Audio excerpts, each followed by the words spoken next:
Hey, happy Wednesday. There's not a lot to talk about. We did an entire Masters preview yesterday with Andy Lang. You guys can head over to the Wagertalk YouTube channel and check that one out. So we're going to talk about baseball. Hakeem Prophet says, hey, he's not doing much with NBA until, well, of course, the playoffs start. And I don't blame him. It has been interesting, needless to say, when grown men say they have headaches. And that's why they're not going to play 17 minutes before a game. I digress. Adam Trigger is joining us tonight. We are going to talk some Major League Baseball. You guys know the drill. You're going to jump in the comment section, Instagram, Twitter, or YouTube. And Adam's going to answer all your questions. I'm going to sit back and relax. We know I'm not a baseball handicapper, so I'm just going to moderate a little bit. And mentally, let's just be real. I'm already at dinner 45 minutes from now with Ralph Michaels sitting on the beach. Me, Ralph, my mom. Going to go enjoy some oysters and maybe an adult beverage or two. We're going to see. I don't know if I've fully recovered from Boston yet, Adam Trigger, but I'm going to give it a go. So I love seafood, but I hate oysters. Is that weird? Is that or is that like something that's normal? I think oysters are disgusting, but I love seafood. Oysters are very good for you, high in selenium. They boost your testosterone levels. I'll let the jokes write themselves for that one. Adam, I adore you. You are a baseball extraordinaire. You're doing minor league baseball, KBO, and MLB all at the same time. Been giving out a ton of stuff on your page for free at Top Flight Sports SI over on Twitter. A-Trig. Are we using A-Trig or are we using a different one for Instagram? That's something I have. So we'll use A-Trig 15. I think that's what it is. I need to get rid of one of them. I have two Instagrams. I use neither. I'm just not like I live on Twitter, so I probably should pick which one I'm going to use. But I guess A-Trig 15 is the one I'm on more. So we'll go with that one. Yeah, if I could just get you guys to post everything you post on Twitter, on Instagram, life would be good, and I would not have to bitch and complain at you guys on a regular basis. Shout out to the chat. If you guys have a question regarding KBO, minor league baseball, or Major League Baseball, Adam Trigger is going to answer your questions. Adam, no questions from the chat yet, so we're just going to get right into it. Let me get my betting account open so I can actually see who the hell is playing tonight, because we all know, again, why would I try to handicap the sport when I have guys like you and Dave Koken to help me out? The first pitch, 6:40 here on the East Coast. Cubs, Padres.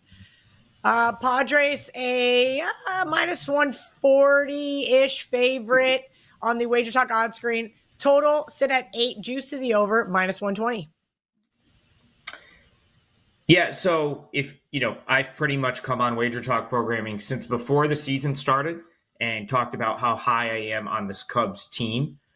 With that being said, this matchup didn't give me like the warmest, fuzziest feeling in terms of wanting to back the Cubs.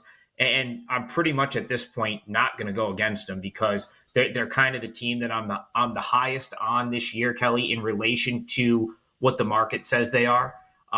So I think the Cubs could be in the World Series this year. I think that's the ceiling for them, is to contend in the NL and potentially get to the World Series, contend for a championship. This was a team that I believe was like 2-1 just to win their division prior to the start of the season. Kind of priced, competitively with St. Louis. And then you had the Reds in that division at like plus 350. And I think Milwaukee like 6-1. So, that's why I'm so, when I say I'm high on them, I'm high on the Cubs in relation to where they are in the market. And so I don't think I'll ever get the right price going against them. So in this one, since I don't really want to back Kyle Hendricks here, he's kind of the one guy in the rotation right now. He's a veteran, overall big picture here. He's good for the team right now because he can go out. He's a veteran. He's going to eat some innings up. They have far better pitchers in the minors right now at AAA and even at AA that will likely end up in these rotation spots. But it's April. Kel, it's an 162-game season. You don't need to win. A lot of times it's more managing your team for your team to be optimal come September than it is, going balls out in April when it comes to baseball. So I think that's why a guy like Hendricks is in this rotation right now.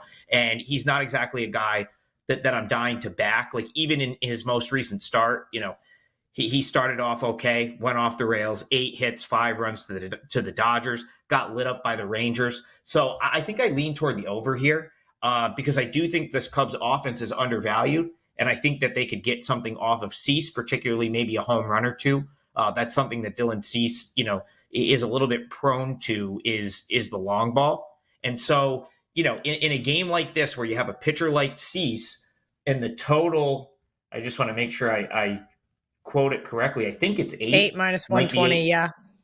Yeah, so 8 minus 120 or 8.5. I'd certainly prefer 8. But 8.5 is sort of playable, and it's fine because of course you get to 4-4 and it's going to go over anyway. So 8, I don't mind the 8.5 as much. I would take a shot at the over. I think you're going to probably see runs in this game. Only thing I could possibly consider, because I don't want to fade the Cubs, and I'm not laying minus 145 to play the Padres. So over or pass. Yeah, the chat box is dropping some money line parlays, and they like the Padres. But Trig, let's talk about this same money line parlay concept in baseball and why I don't subscribe to it in any sports. I've seen some people be successful in an NHL, but I just do not like it in Major League Baseball. I feel like with 162 games, there is so much variance, right? There is just such a large sample size that laying a significant amount on the money line, especially non-correlated parlays, let's just say the one that got dropped here on YouTube, Guardians, Yankees, Padres, Rangers, all money lines. I don't know. That's tough. I mean, granted, if he doesn't parlay him and he goes 3-1, it's a profitable day. You go 2-2, though, it's going to hurt a little bit. So for the moneyline parlay people, when it comes to baseball, there is a place for it, and there's a time for you guys, but it's not in April in the second week of the season. Here's like the point I'll make. If you want to fire these like 2 or 3 team moneyline parlays with close to $3 favorites, and you wait until like August to do it, you'll probably be profitable because I'll just give an example, right? Like you've got the Guardians right now. They're a minus 270 favorite against the White Sox. This White Sox team come August might be most of their AAA roster. Right now, they're still big leaguers out on the field. Like I don't think I don't think you want to lay 3-1. I get like just because the White Sox are a bad team and they're going to be bad long term. Like right now, they're not bad enough, in my opinion, where you should be trying to make a case for Tanner Bybee minus $3, especially against Eric Fed, who was fantastic in Korea last year. So I'll talk about Fed for a second. Like he's not a pitcher I really want to like fade. I think he's very undervalued. He's been pretty undervalued so far in his first 2 starts. I think he's covered the run line in both of them. I know he did in one of them. 2.79 ERA so far, 11 strikeouts to just 3 walks.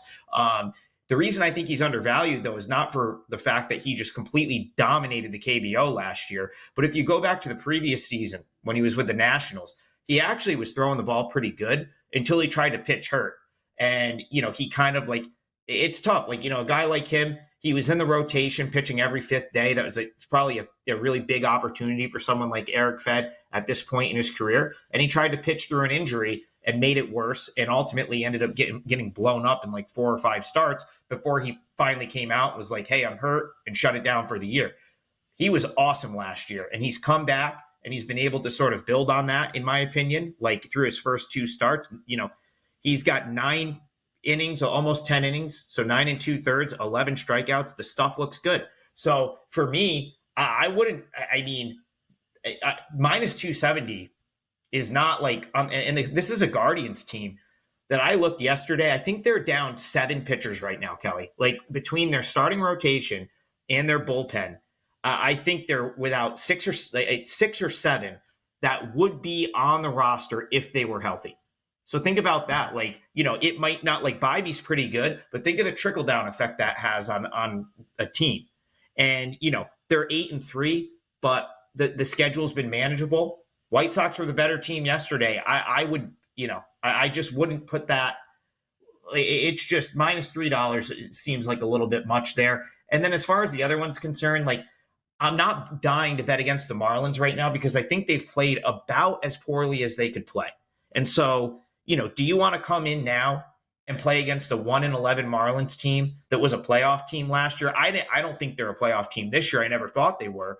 But the point is, like, they've just had what could be their worst stretch of the season, right? Like, if you took 1-11 and stuck it in July for a team that's like maybe 6-7 games under 500, it doesn't show up as much. Right now it looks awful. So right now the Marlins are they're priced like, as if they're a total bottom team. And that's where I disagree a little bit. I think the Marlins are probably still like a 70 win team. But they're being priced like a team that's going to lose 100 games right now. So if anything, I'd be more inclined to take the plus 1.5 with the Marlins. I think there's reasons for me. I have reasons to think that Stroman might be a fade in the upcoming weeks. So I would take the extra at that and take the plus 1.5 before I laid the $2 with the Yankees.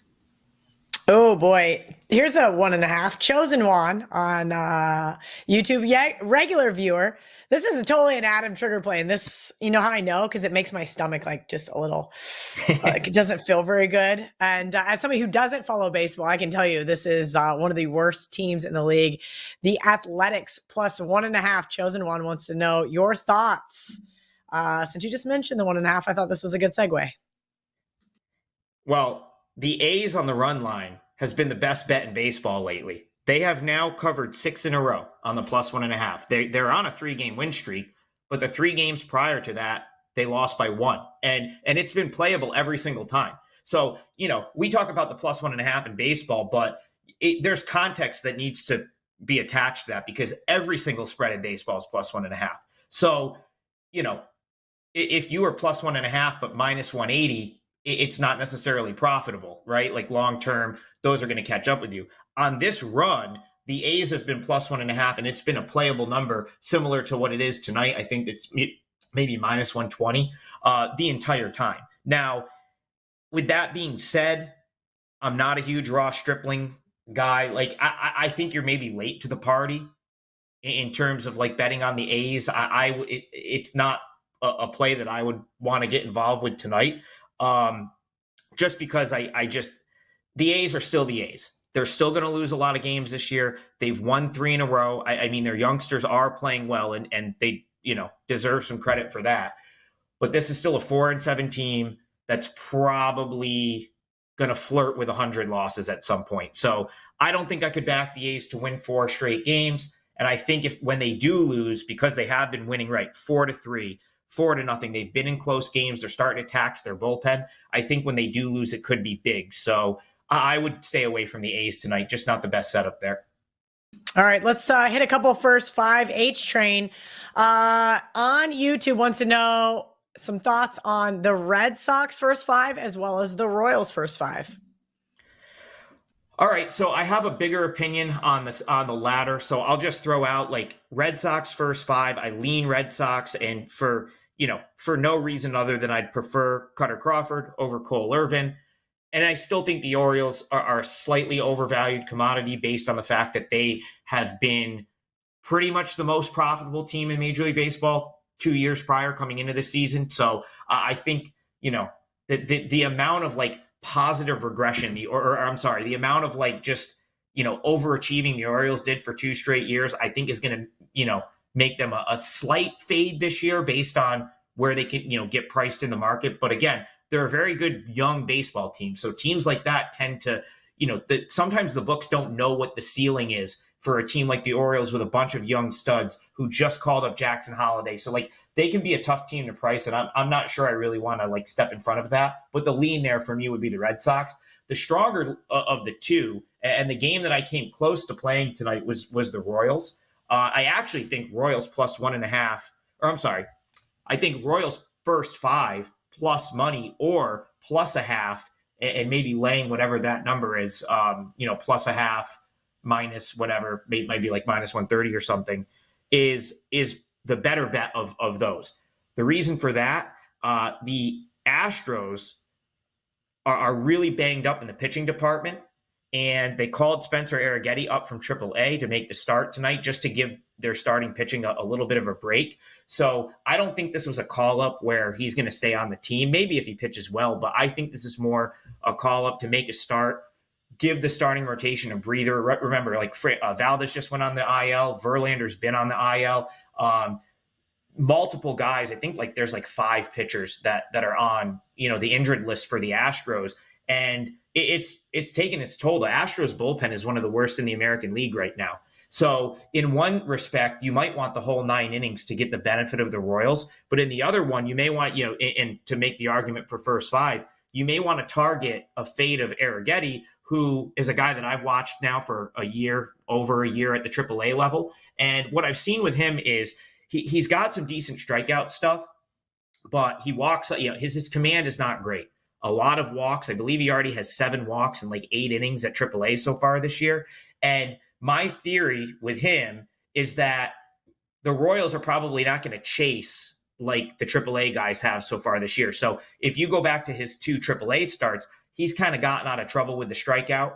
And I don't think he's going to be able to do that against a big league lineup. So, there could be some swing and miss here for the Royals, but my guess is, this is a good Royals lineup. This is a Royals team that in my opinion, is far better than they were last year. I think their lineup is very underrated as a whole. So I don't mind the Royals here. I lean their way to win this game, and I would not mind you targeting Royals first 5, either plus whatever the plus money is or the plus a half. I think the Royals are a decent bet tonight.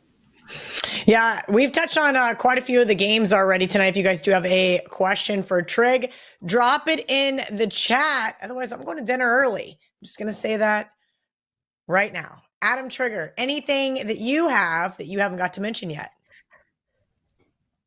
I guess I'll touch on the one game quick that we haven't touched on. I leaned toward the Reds. So that's the only one we didn't touch on. The Reds play the Brewers. It was just a slightly outside of my price range of what I want to sort of lay this year in baseball. I didn't, let me just see here. I might have been looking at the wrong day as far as, there we go. All right.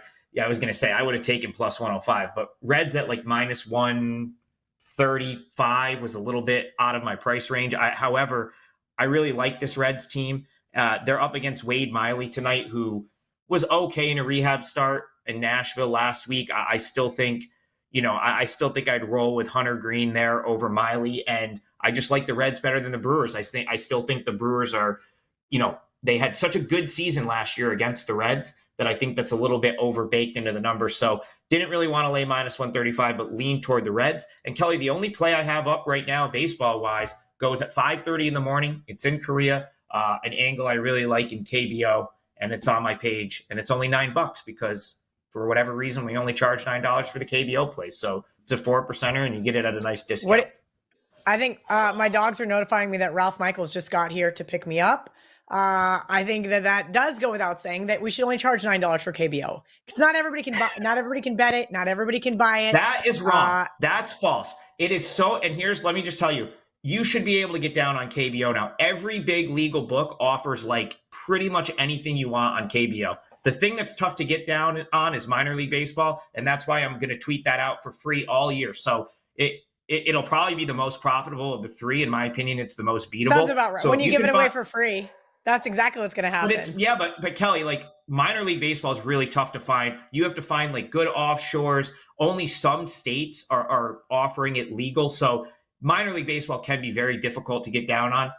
But if you can find books to do it, because I can guarantee you over the course of the season, we'll make money betting AAA. That is going to be free on my page. But Korea is a very beatable market, but all the books offer it now. John Murray's offering it at the Westgate. Like all the books offer it, and they'll take a couple dimes each. So no one should have an issue getting down on dimes. KBO. Whoa, we can get 2 dimes down on. Where was that during COVID when I could get down like $200 on KBO? Most of like Caesars, FanDuel, they vary, but they will take at a minimum of a dime most of the places on KBO. And I think the Westgate will too. So like a lot of the Vegas books that offer it have like pretty standard baseball limits on it. So should not have a tough time getting down on Korean baseball. Love that. Adam Trigger, again, Top Flight SI over on Twitter. Don't forget, guys, I have a Masters pool. You got about 13 and a half hours left to sign up. Splashsports.com/Kelly in Vegas. $50 entry, $50,000 in prizes. Let's see. I got 4 lineups, 1 with Pam, 2 for myself, and 1 with Andy Lang. Again, if you guys want to see that Masters preview with Andy, it is up on the Wagertalk YouTube channel. Game time picks with KIV from April 9th. Hope you guys have a profitable night tonight on either the hardwood, the ice, or the diamond. Thank you to Adam Trigger once again. We'll see you guys tomorrow. Carmine Bianco is going to join us while we wrap up the regular season of NHL.